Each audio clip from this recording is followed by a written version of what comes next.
Afternoon Express Mzansi. I'm Palisa Tembe, and we've got an entertaining edition for you today. We host an important dialogue on how men can address gender-based violence with Lebo Mashile and Craig Wilkinson. And later we connect with Cape Town crooners Craig Lucas and Robin Peters as they share an amazing act of kindness that they fulfilled for a deserving local woman. Now, there are different strokes for different folks, so tell us on social media, what would make you feel empowered? Ladies in the kitchen, happy Thursday. Happy Thursday, Tali. Happy Thursday, Happy Thursday, darling. I am so excited because today we are going to make a beautiful milk and honey cake. It's going to be dripped with cream, honey, and berries. It's going to be divine. You are taking us to the land of milk and honey, I know. friend. You only have one skin. Nourish it and wear it bravely. Amid the COVID-19 pandemic, another pandemic has been sweeping across the country. There's been a significant increase in the cases of gender-based violence and crimes against women. We're joined by the founder of Father a Nation, Craig Wilkinson, who recently wrote in one of his blog posts, "The opposite of masculinity is not femininity, it's passivity. All it takes for evil to prevail is for good men to do nothing." We're also joined by award-winning writer, performer, producer, and activist Lebo Mashile to champion the no excuse message on gender-based violence and to discuss the actionable steps that need to be taken by men in particular in order to see any measurable change in this week's Ingram Skin Session. Welcome to the Loft, Lebo and Craig. Thank you so much. Now, let's just open up the conversation by asking, why is gender-based violence on a rise in our country, Craig? Well, I think a lot of fault lines have been exposed during COVID. You know, anything that was existing and what the pressures that were, whether it be financial or anything else, or flaws in marriages have been exposed because of the pressure. People are feeling under the pressure financially. People are stuck in the same home together. So I think whatever was there, whatever pressures were, they just come out even more. It doesn't speak to the underlying causes that were there prior to COVID, but it does kind of highlight them.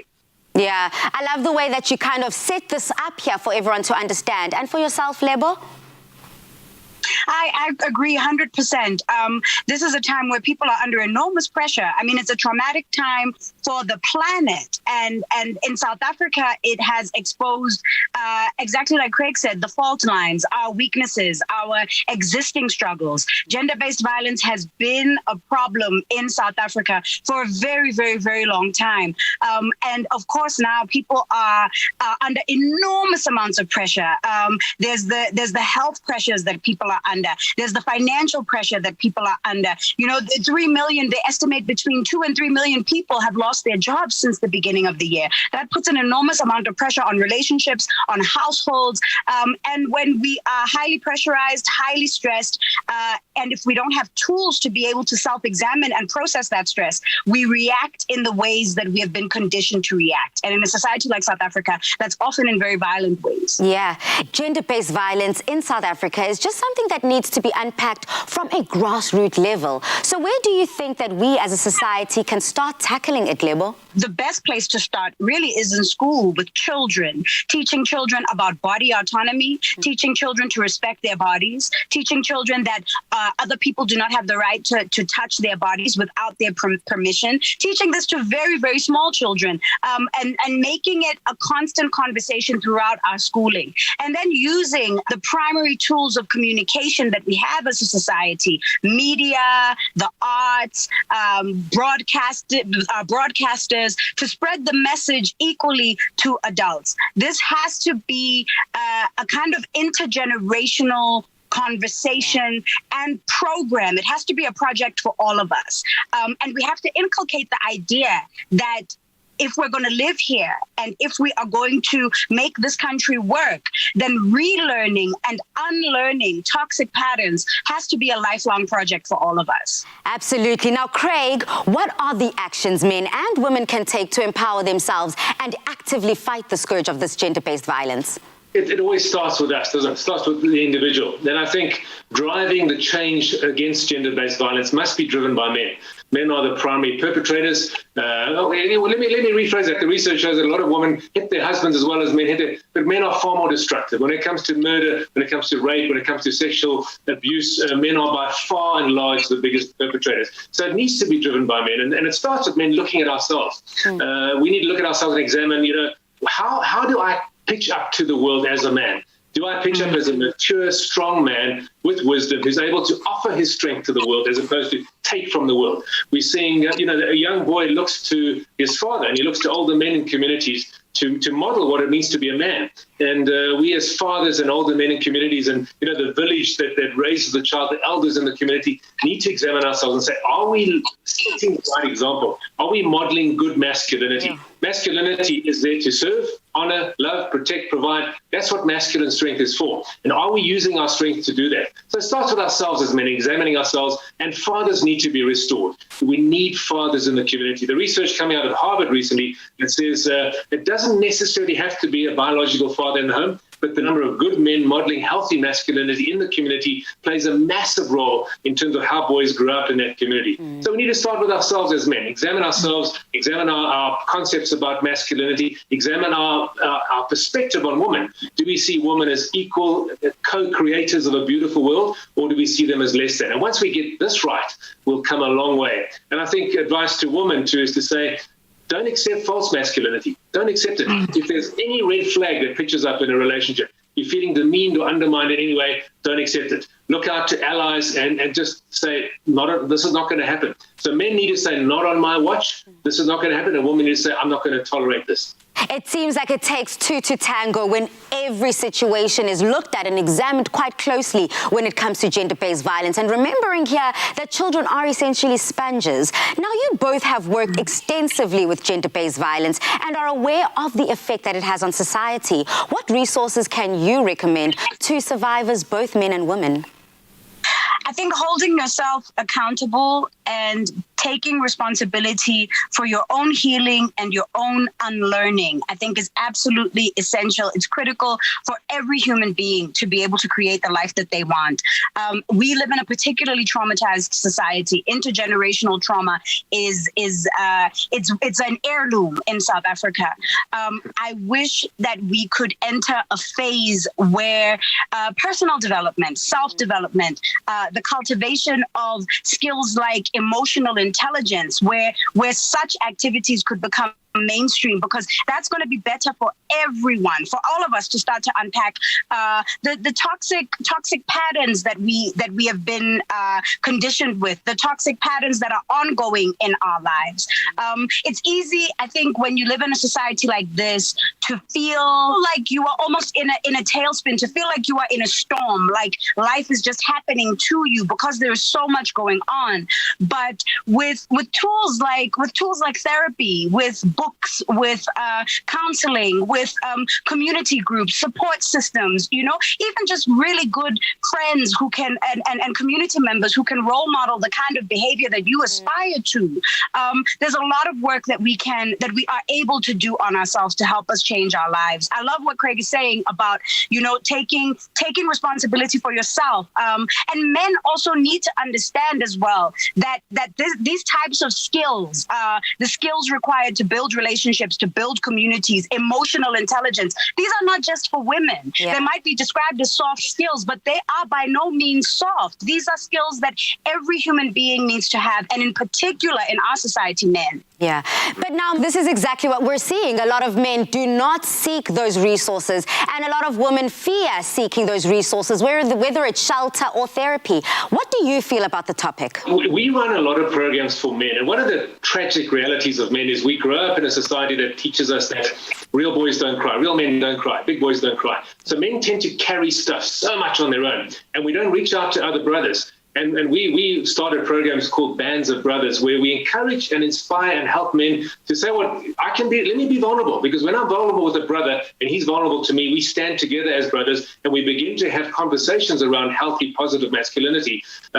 Things change enormously. Lives literally are saved when men realize I'm not alone. I don't have to bottle this up. I don't have to be Superman all the time. It's okay to be vulnerable, and let me gather around me a band of brothers that we can walk together to do this. No man is born an abuser. No boy is born an abuser. Something happens on the journey from boy to man. And as men, we need to gather together and really inspire and encourage and sharpen and stand together with each other and saying, you know what, this is not going to happen. True masculinity is not dominance.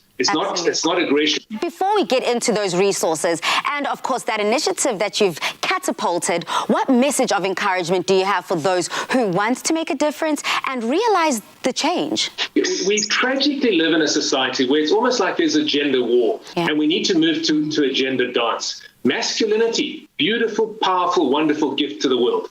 Femininity, beautiful, powerful, wonderful gift to the world. Equal, but stunningly different. And as we co-create this world together, so I would say to men, you know what? You are important. You can make a difference. You need to make a difference. You're not designed to be passive. You're designed to stand up and speak up and use your strength for good to build a beautiful world. To women, I'd say, if you've ever suffered any sort of abuse, it's not your fault. It wasn't your fault. You don't deserve that. And what happened to you was not authentic and true masculinity. So you need to be able to say, this wasn't my fault. I'm going to step up and stand up and retake my power and be the incredible gift to humanity and society that you were designed to be. I mean, Lebo, we see Craig here touching on what you spoke about, the fact that we cannot be victims to our circumstance and we can't come and go with the tide as the world is kind of allowing us and forcing us to. So what's your final word of encouragement? Sure. I think that the tide is definitely turning. And as difficult as this moment of history that we are living through is, you know, with COVID and corruption and all of the issues that have been exposed in South Africa and in the world right now, I think this is also a moment of monumental change. There's an opportunity for each of us right now to reinvent ourselves, to go back to the drawing board, to look at what's not working, to reevaluate what it is that we can do. And I think that for people who are grappling particularly with gender-based violence, I think it's important for all of us to understand that there is even the perpetrator of gender-based violence, whether that is, you know, the abusive man, or whether it is the abusive woman, or whether it is the woman who enables abuse to happen, because we also live in a culture where, you know, when a woman tries to leave an abusive relationship, there are women in her own family or friends or community who tell her, go back, go back, go back. All of the Begezela, Musadi Otwara Tipa, Mobo Haling, all those things that we get indoctrinated with. I think we need to have compassion for how we have been indoctrinated and to understand that no one oppresses unless they are broken. Wow. Inside of every oppressor is somebody who has been broken and oppressed, whose worldview and view of self has been distorted, and that is what allows them to demean, degrade, diminish the humanity of another human being. Absolutely. Lastly, Craig, I have to touch base. A reminder about your pledge, No Excuse for Abuse, the Father a Nation initiative that includes a free online course available on your website, and of course that informative booklet. Absolutely, yeah. Free to anyone who logs in. The No Excuse online course consists of videos and reading material and exercise, a great resource for any man and also for any woman who wants to understand gender-based violence and take action against it. Craig Wilkinson and Lebo Mashile, thank you so much for taking the time out to connect with South Africa and, of course, stepping out against the second pandemic, which is gender-based violence in our country. Goodbye. Thank you so much. Thank you. Make sure to visit their website and make the pledge. No Excuse for Abuse, the Father a Nation initiative that includes free online courses and free booklets. Let's all educate ourselves on the various ways that we can collectively fight against gender-based violence.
gardens can be a great place to cultivate a meaningful and fun learning experience for children. It's a natural match. Gardens can offer children a fun opportunity to learn the life cycle process. And we're happy to share that Checkers Little Garden Seedling Kits are back, giving your children this experience, and even better than before. We'll be chatting to Willie Peters, the General Manager of Marketing at Checkers, to tell us more. Willie, welcome to Afternoon Express. Hello, yeah, nice to be with you guys. It's a pleasure to chat to you. I'm so excited about this initiative. Now, for those who cannot remember, please remind us what the Little Garden is and how it works. Yeah, so look, it's quite simple really. For every 200 Rand that our extra savings customers spend with us, so if you swipe your extra savings card and spend 200 Rand, we will provide you with a little seedling kit, which will allow you to grow and cultivate a specific little seedling. We've got 24 different bee-friendly seedlings this year up for grabs, and it consists of 10 veggies, there's 8 flowers, and also 6 herbs in there that people can get, and then you can start growing and nurturing and looking after these little seedlings. Wow.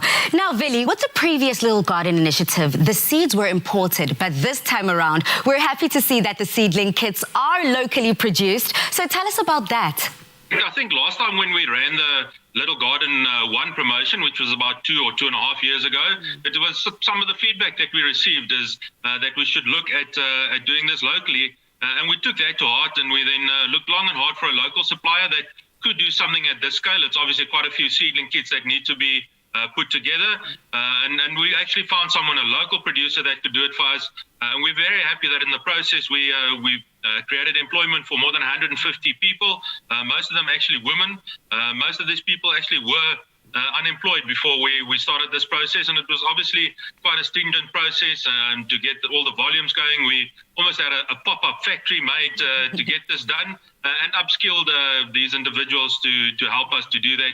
And yeah, we're proud of the fact that it was locally done, and I think it shows that local South African companies can get a job of this scale done. We're resourceful people, and we're quite proud of been able to do it locally and source all of these seeds locally as well. So it's all about job creation, and it is also about local seeds and local organic seeds for that matter. Wow. Now, we've received some seedlings. Please talk us through each of the seedling kits, what they contain and how one gets started. Like, we really look for functional products. So as part of the veggies, as an example, we've got broccoli in there, there's carrot, there's beetroot, there's even morogo, which is such a South African product.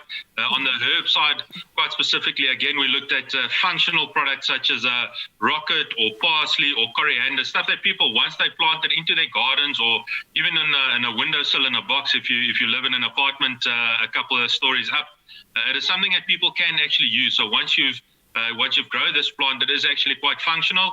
Each little seedling kit effectively consists of 4 different components. The first is you get the little pot that you planted in. It's fully biodegradable. You can actually just plant it straight into soil once you've sprouted your seed. You also get a seed tape. So it's biodegradable tape with a little seed inside. So say, for example, you've got the rocket, then that is your little seed that you put inside your pot.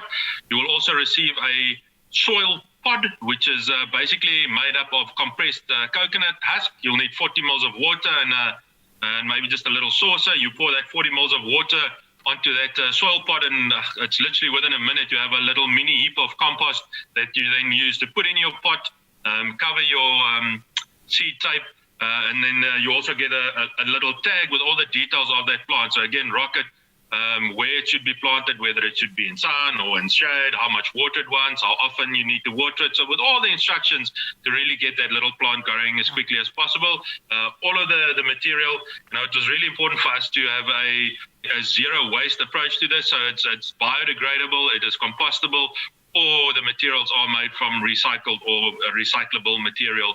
And that's in a nutshell it. But what are the different seedlings, and how do you go about choosing the seeds, a specific seed? Yeah, as I said, I think it's very much about the functionality. We specifically wanted South African seedlings. We also picked them to be season-specific and season-appropriate. As I said, it's also quite specifically chosen to be quite functional in nature, and the seedlings that we chose. It was really important for us that it is bee-friendly. I think bee-friendly plants are really just sort of plants that are more attractive to bees. They sort of high levels of pollen and nectar, and bees have a critical role to play as pollinators within nature's ecosystem. I think, you know, the importance of bees within a garden and within nature can't be underestimated. So obviously also that played a role in us selecting these specific seeds for the promotion. Oh, thank you so much, the General Manager of Checkers, Willie Peters, giving us everything we need to know about these amazing seedling kits. Thank you for joining us this afternoon. Goodbye. Thank you. Bye-bye. This is a truly great way to increase children's awareness of where food comes from and the importance of the environment in everyday life. Remember that the Little Garden too runs until stocks last, so go to Checkers and make sure you get yours. All you have to do to get this free seedling kit is spend 200 Rand at Checkers and swipe your extra savings card. There are 24 seedling kits to be collected, 6 herb, 8 flowers and 10 vegetables.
A beauty trendsetter looking for a stylish, vibrant, sensual, glamorous and professional look? Are you inspired by the trends in the fashion capitals of the world? Well, I have just the brand for you. Catrice is a pure joy of life. Their brand is inspiring, contagious and multifaceted. Laika, Eunice and Charlie X-Boy join me to tell me a little bit more about this trendy yet classic brand. Guys, welcome to the show. Thank you. Thank you. Hi, welcome. Finding the perfect eyeshadow, foundation or lipstick is important, but it's also vital to consider the social responsibilities of a brand before buying a product. Now, what do you love the most about Catrice as a brand? Laika? Well, the clean beauty movement embraces more natural ingredients. The term clean beauty means beauty products that are manufactured without harmful ingredients, that are vegan and not tested on animals. I love that Catrice has launched a Clean ID range. As a brand, they felt that it was their social responsibility to introduce products that are good to the environment as well as good to your skin and body, but obviously no compromise in terms of quality and efficiency, just high-performance products with peace of mind. And the Clean ID range consists of products which are free from microplastics, parabens, sulfates, palm oil, yet it still delivers exceptional results with amazing quality, prices for everyone, and great value for money. And for yourself, Charlie, what do you love about the Catrice brand? Well, I must say that Catrice definitely has a finger on every fashion, but also social trends. So like I say, with our Clean ID range, it really does tick all the boxes for myself, for my clients and followers when it comes to vegan, cruelty-free, and yet also fashionable products. So Laika, as a makeup artist yourself, why is it important to look at these points when it comes to choosing the right makeup range? So I think that we all want to be good to the environment and good to our bodies, and sometimes we don't really know where to start. And by supporting a brand that already adopts those principles, you're already doing your little bit. And if we all do our little bits, then all our little bits add up, and this makes a huge impact. And Charlie, just to head over to you, I mean, as a beauty influencer, why do you believe that Catrice is the perfect fit for you? Well, for myself and my audience, I think the two major things is definitely price point, affordability, but also high performance products. And Catrice really does tick these major boxes. I mean, we can go in with the formulation of the products, the inclusivity of campaigns and social standards. I think all of those just comes together for a wholesome brand that I can really put my trust and faith behind. Now, Laika, Catrice never misses a single trend, and they are known for their large choices and, of course, colors and shades. So what are some of your favorite Catrice products? I'm going to have to say, and I have them here, like my Catrice HD Liquid Coverage Foundation. I'm wearing it at the moment. Yes, Charlie, it's my absolute favorite, and I love the coverage because I am a coverage girl. And I have it here also, this neon palette that I used on my eyes. This is what it looks like. And I love all the colors and the tones because I think it's suitable for all skin tones and all eye colors. And I love the orange and the rust colors at the moment. And I think it's so trendy, like all year round. And another product is the Sensational Primer. This product does everything for you. I love that it has an SPF in it as well because, you know, ain't nobody got time for wrinkles and pigmentation. And another one is the Glam & Doll Mascara. I've actually used it today, and I love the waterproof one because once you put it on, it stays put. And obviously, from the Clean ID range, I love this Cold Cardgel pencil. Also because it's so buttery and it just glides on, and it's also made from 100% sustainable wood, which is amazing. That is amazing. I mean, I know Charlie's over there just mirroring all of his favorite products along with Laika. But, you know, Charlie, I have to find out from you, what are some of the latest makeup trends out there? The main thing that we've seen on trend from social media and actually runway and fashion campaigns is clean beauty. Not only the products that you're using on your face, but actually enhancing your natural features, your natural beauty. So we're seeing glossy, gorgeous skin, hydration, but always a pop of color. So I think that is the main thing that we're going to see in this trend going forward. For yourself, what are your 3 makeup items that you always have in your bag and why? Well, in my personal bag, it's sunscreen, it is lip balm, and definitely hand sanitizer. But for my client kit, I know with any shoot or any client, I have to have mascara, bronzer, and a highlighter. I mean, with those, I can do any look and I can make any client feel absolutely flawless. I think I can agree with that. I mean, like, as a makeup artist, for yourself, what are your 3 go-tos in your bag and why? For me personally, it's powder, because you need powder to take away shine, and I always like to carry a gloss or a lipstick just to touch up. And you'll never believe it, but I also carry around lash glue, because sometimes you never know when those falsies are going to come apart, or you're going to have a moment. So lash glue. Thank you guys so much for joining me this afternoon. Now, if you don't want to miss a beauty trend, make sure that you get your hands on the latest Catrice beauty products. You can visit www.cosmetics.co.za for Catrice's stock list.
help, we have hope. This has been the sentiment adopted by F&B in an effort to encourage all South Africans to support local businesses. And a testament to what one act of kindness can achieve, Jocelyn Logelfriend, the education strategist from Spark Schools, joins us this afternoon to share how F&B supported their network of schools during the national lockdown. Welcome to The Loft, Jocelyn. Thank you. Good afternoon. Now, Jocelyn, whilst many individuals and businesses have been affected by the lockdown, schools in particular were amongst the most affected. How did Spark Schools navigate these trying times? Yes, these times are quite trying, but I think that the thing that was really important for us to be reminded is of our vision, right? So we're trying to have it so that South Africa leads global education. And so during these times when we've had to think really quickly, make quick decisions, do some really collaborative strategic planning, we've always kind of gone back to our vision to help us remind us of like what's important and why and how we are making those decisions. And as a school, how did you approach to schooling change? Have there been any interesting innovations? Yes, definitely. So similar to how you and I went to school, we went to a brick and mortar school and we did face-to-face learning. But now during these times, we've had to adjust. So we now offer a menu of options for families. So we have face-to-face learning, we have remote learning where kids engage with the content on our learning management system. And then we also have an option for kids to pick up home learning packs that are printed packs that they can then turn in at the end of the week. One of the things that's really important to the work that we do is making sure that our kids have social emotional development, so they have a holistic experience of education. And so we've had to take a look at what that looks like, not only in the classroom, but when we're doing live lessons. How can we transform the way that we provide the service to scholars so that they are still receiving the social emotional learning, the social emotional development, and then obviously their educational content as well. Exactly. And what has been your approach to digital learning? Like I mentioned, we have kind of adjusted so that we offer multiple options for learning, digital being one of those options. But the interesting thing about us is that we have been doing blended learning since the beginning. So many of our scholars are already familiar with logging on, with remembering their password, even at a very young age, with turning in assignments, with engaging with teachers, asking just questions in the digital space. So we kind of had a leg up there. But right now, what we've done is we've taken kind of the blended learning approach that we already had and then enhanced it to make sure that our scholars have the same quality of education and that they're meeting the same standards that they were before the lockdown. And I believe that F&B has stepped in and helped you as a business during these challenging times. Can you share how they've helped? Sure. So F&B has been with us since the beginning, since inception, for 7 years. They've been insightful. They've always shared their expertise. And when we think about the times that we're living in right now, that kind of support is even more helpful. It's even more important that we are able to lean on our financial institution to give us those insights and to support us with the expertise that they have to offer. Yeah. And Jocelyn, before you leave, what is your advice to existing and new businesses on how to adopt and operate in these challenging times? Sure, adapt. The lockdown and COVID-19 has presented us with all kinds of challenges, and we have to be ready to pivot and pivot quickly. And I know it sounds, old or cliche, and I know that people are using it all the time, but it's incredibly important that we're open-minded and we're thinking differently about the services that we offer, and that we're seeing this as an opportunity to perhaps revolutionize the way that we provide the service or the way that we interact with one another, not just in our businesses, but in everyday life. Absolutely. Well, thank you so much for joining us, Jocelyn, and giving all the interesting information on Spark and, of course, your scholarship learning system. We appreciate it. Thank you so much, Jocelyn. Goodbye. Thank you. Bye. If you're a small business owner seeking financial advice or relief for your business, you can visit the FNB app or website at fnb.co.za. When you order your groceries and get them delivered, you help create more jobs. We are still in the midst of Women's Month, meaning that we have to highlight the people doing incredible things and upskilling and empowering our women. Therefore, today we're chatting to South Africa's favorites, Robin Peters and Craig Lucas, about how they gave a woman a chance in life. Let's take a look at her message. Though it's easy to pretend, I know you're not a fool. I should've known better but to treat a friend. The wasted chance that I've been living. Although I'm never gonna dance again the way I dance with you. Gentlemen, welcome back to the show. We're so happy to be here. I just get goosebumps when I have a listen to clips like these from Yummy. Now tell us about how you found this clip and what led you to wanting to find her and help her. This video was on social media for a very long time, and I saw it a while ago, but then it just came back onto social media, and I then decided to send this video to Craig. And I said, because we're doing a Women's Day show, I think we should have this woman on our show. Both of our hosts just said we needed to find this woman. It literally took us 2 days to find her. We first went to go see her family because we put a call out on social media, and then we went to look for her. We were sent around for 4 hours, and just when we were about to give up, I told Craig, I can't go home. I can't, because the people know we're looking for her, and I can feel that she's here. We found her after 4 hours. Wow. You know, Robin, I'm loving the fact that you have spoken that it wasn't just easy. You didn't just pick up a phone and you got to meet her. You had to go through trials and tribulations before you met her, but that didn't derail you. That didn't stop you. It was the umuntu nature, the human in you that connected with her so deeply. Now, Craig, upon meeting her and hearing her story, what challenges has she faced and experienced as she's been estranged from her family for 8 years? I think there were a number of challenges. You know, she's been on the street for 10 years. Not like it's been 10 years, and she struggled with addiction. And we knew going into it that it wasn't going to be as easy as just dropping her at home. So we got a counselor on board to help her and her family. We spoke to a bunch of rehabilitation centers, and we put the structures in place to almost ensure that she successfully finds a way back home. But at the end of the day, it depended on Shyam herself, and she just expressed from the moment we found her this eagerness and this willingness to change her life, to go home, to make up with the family, to be a mom for her kids. And I think no matter what challenges have come and what are still to come, Shyam is so strong and she's so driven and passionate about music, about the family, that it's that fire that we initially saw just in the video, that she still possesses, that we know will help her overcome any challenge that stands in the way. You know, our show was about strong women, and me and Robin always say that it's the woman in our lives that made us who we are. It's women more than anything that can overcome anything thrown their way, and Shyam has proven that over and over.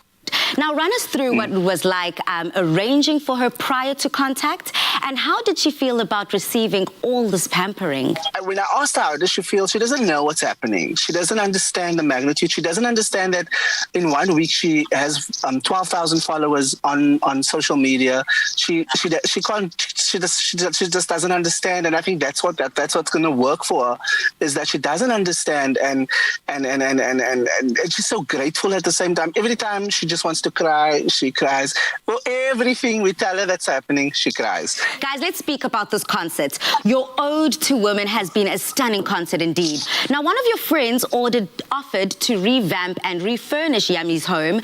And of course, we have learned that there's been a donation running for her to receive a new tech home. Now, how did this all come about? And if we want to get involved, how do we donate to it? Upon visiting the house, Melissa just felt like maybe we should give Shyam her own space, that, you know, she's got 3 kids, she's finally home, she's come off the streets, that she deserves a space of her own. And it's a big undertaking to build somebody a home, but I feel like Shyam has already done so much that it's what she deserves. And so now we are raising funds.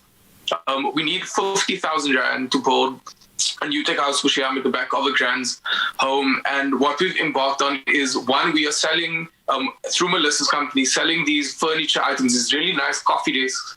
And all of the proceeds, it's 500 rand, and all of the proceeds will go towards Shyam's house fund. Apparently, we've already sold 10, which is incredible. And then we set up a Backer Buddy account for Shyam as well. It went live last night. Shyam and Robin and I have probably 100,000 followers in total. If everybody gives 50 cents, it will be 50,000 rand. So we don't want people to feel like their donation is too small. Anything that you can donate, we'd really appreciate it.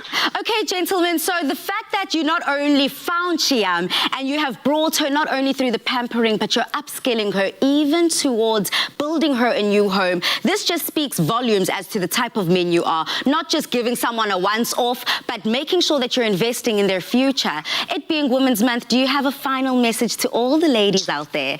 Robin? I just want to say, women, we appreciate you. We love you. We honor you. We can do nothing without strong women. And I just want to wish you a beautiful Women's Month. I think every day should be Women's Day. I agree with you there. Do you agree with the same, Craig? Absolutely. Robin and I share a lot of similar stories and similar backgrounds, and we always maintain that it's the women in our lives that made us who are like we are. So we are nothing without them, whether it be our parents, our family, our supporters, our fans, and we are going to probably spend the rest of our lives saying thank you and trying to give back in any way that we can. But yeah, this is your month. We know that there's still so many things going on around gender-based violence, and we hope that things are going to get easier. And as men, we are sorry for the role that we play and that men in general play, but we're just trying our best to make up for it and show how much we love and respect the women in our lives and in the country. Yeah.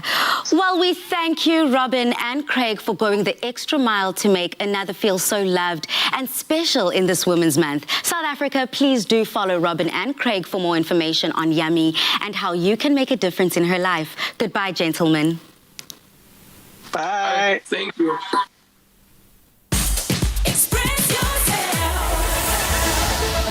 Warm up your winter with Super M. Whether you need a morning pick-me-up, a midnight snack, or a study cram filler, buy any Super M. Follow Super M SA on Instagram or Facebook. Upload a photo of you enjoying a warmed-up Super M and use the hashtag #WarmUpFiller to stand a chance of winning your share of that 500,000 Rand in cash and prizes.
Nothing beats the long-lasting freshness and quality taste of Clover fresh milk.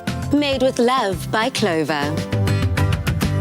Happy fourth day of the week. Happy Thursday, guys. Happy Thursday, Tooms. It's quarter to the weekend, and to get you in the mood for what's to come, we've got a recipe for you to try at home and treat yourself to something delicious. Our Clover fresh milk and honey cake. Really, girl? Yes, girlfriend. Like the milk of honey, milk and honey. Well, yes, this the is land of milk and honey. This is it. I must say, you're looking gorgeous Thank today. you so much. Yes. Thank you. Yes, you look amazing. queen. Purple This is cake your color. It's just for you.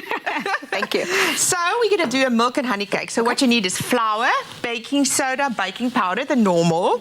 We've got some butter here that we're going to cream with the sugar. And then for the milk and the honey, we've got our beautiful clover here. And we're going to add a bit of vinegar because the recipe normally wants buttermilk, but we're going to make our own with our clover and the honey and the vanilla. Okay. Voila. And you've handed me some eggs that I'm going to be whisking for probably half of this entire segment. So I'm going to get started with that. No, I need to whisk this food. I need to cream the butter and the sugar. So I'm just going to add it in here. And this is going to make a noise. It's going to be a bit messy as well. So before we get into the noise, guys, if you want the recipe, go to afternoonexpress.co.za. So I'm going to cream this. And you want this to be light and fluffy. I'm going to do this for a little while. Here we go. If we were at home, we would have carried on for another 10 minutes to get it light and fluffy. Okay, and then I'm going to need those eggies. Are you ready for me? Arm. Superwoman. Superwoman. Okay, so I'm going to do this by hand. So with the eggs, you just add it a little bit at a time. So I'm going to add a bit here. Let me just put that on the side. Is there a reason why you add it gradually and like not all at once? Yes, otherwise it just splits. And with my luck, it's probably going to split today on television. Of all days, right? But what I'm going to do and what helps, if you add a bit of flour in between. So I've got my flour here and I've got my baking powder and my baking soda that I'm going to add, and I'm just going to mix this through. And if you're really a good baker, I'm not, you have to sift this. But you know, I don't like sifting. I think it's for the birds. I can't really say. I don't bake much, so I'm taking instruction from you right now. So when you add a bit of flour, it's not readily going to split. You see that? Now it came together. So I'm going to add the rest of the eggs and now I'm going to make our buttermilk. So we're going to have... milk and honey. For the milk and honey. And we're using our clover. Remember, when you buy milk, the blue bottle. The blue bottle. We're going to... That's about a cup there. Okay. Yeah. 55 quality test. I'm doing one test now, and I see it's definitely a cup. So definitely one. Did you taste that? I'm going to add the vinegar. I'm also going to add my vanilla to this. Obviously, when you add the vinegar, guys, it no longer stays fresh for up to 18 days. So leave your milk as fresh as it is in the fridge. Only add the vinegar once you're ready to bake. Yeah. Can I have your whisk there, too? Because mine is not in the batter. And you just mix this all together. Look at that already. Doesn't it look just yummy? I love the fact that we've got two levels of sweetness here. We've got the sugar and we've got the honey. Yeah. But the thing about honey is that it's got such a distinct taste that you'll actually be able to taste it in the cake. So you don't have to worry about it just dissipating and not being able to taste it. Exactly. So you get the flavor in here, and this is once again messy. If you've got like a beautiful cake mixer at home, you can definitely use that. So once again, I'm going to do like Anna Olsen. Okay. A bit of dry, a bit of wet, a bit of dry, a bit of wet till everything is finished. Let me just bring it together here. And remember, yes, I am whisking a lot now. But just remember, don't ever over mix your batter. Yeah. You know, that's something we don't want. Very important. I can smell the vanilla in here. Do you like cake batter? Raw cake batter? Why do you think I'm so nice and round, girl? Growing up, that was my favorite thing. Me too. I love raw cake batter. Whenever my mom was baking stuff, or my grandmother, I'd always be in the kitchen, but not even helping or doing stuff. I'd be cleaning up the bowls with my fingers and my tongues. Me as well. Tooms, and then when this is mixed and everything is inside here, all the flavors and stuff got together, you put it in your pan, preheated oven at our magic number? 180. Thank you. For about 30, 40 minutes till it's cooked through. But now you're going to decorate it so long. Yes, I'm going to try my hand at decorating it as beautifully as you. I'm not going to use all the ingredients, but this is about the consistency of the batter. I just want to put this in the pan. Show that, oh gosh, I can lick. Can I have this bowl to lick? Well, I thought we were friends, and the reason you were asking me if I used to lick the bowl is because you wanted to share it with me. I didn't think like that's not negotiable or anything. You know, something I also like about the new Clover is the different sizes. They come in 1.5 pack sizes. And I think the perfect thing about that is that if you live alone or if you have a small family, you don't have to worry about buying the big sizes. You can actually just buy the smaller ones and then mix it up there. You know, if small family, just smaller one, smaller liter. It's 1.5, right? Yes, 1.5, and they've got this lovely handle. It makes it so easy. And peeps, if you want the recipe, go to afternoonexpress.co.za. Yeah, and I'm just going to make this beautiful cake even more beautiful because it's beautiful on the inside with the honey and the milk. And I love the honey that we're putting. We've put the honey through the cream and we're going to drizzle honey all over it. Honey. Girl, when we talk about the land of milk and honey, we're not joking, hey? This is it. This is it right here. I'm just going to put this in the oven, 180 for 30, 40 minutes. Voila. And that is it. The cake is done. How long would it take to bake? About 30, 40 minutes. And then if you want to test, just see that if you touch with a finger, that it just springs up, or with a toothpick. And then you know it's ready. You know it's ready if the toothpick comes out clean. Okay, I think it's only fair since we both have our own cakes. I'll take this one home, you take the other one home. We're sorted. Thank you. So drizzle that honey, look at that. Yum. Amazing. And if you want to get yourself baking and ready to enjoy this deliciousness, go to afternoonexpress.co.za. Nothing beats the long-lasting freshness and quality taste of Clover fresh milk. Made with love by Clover. Afternoon Express. Made with love by Clover. Another feel-good production.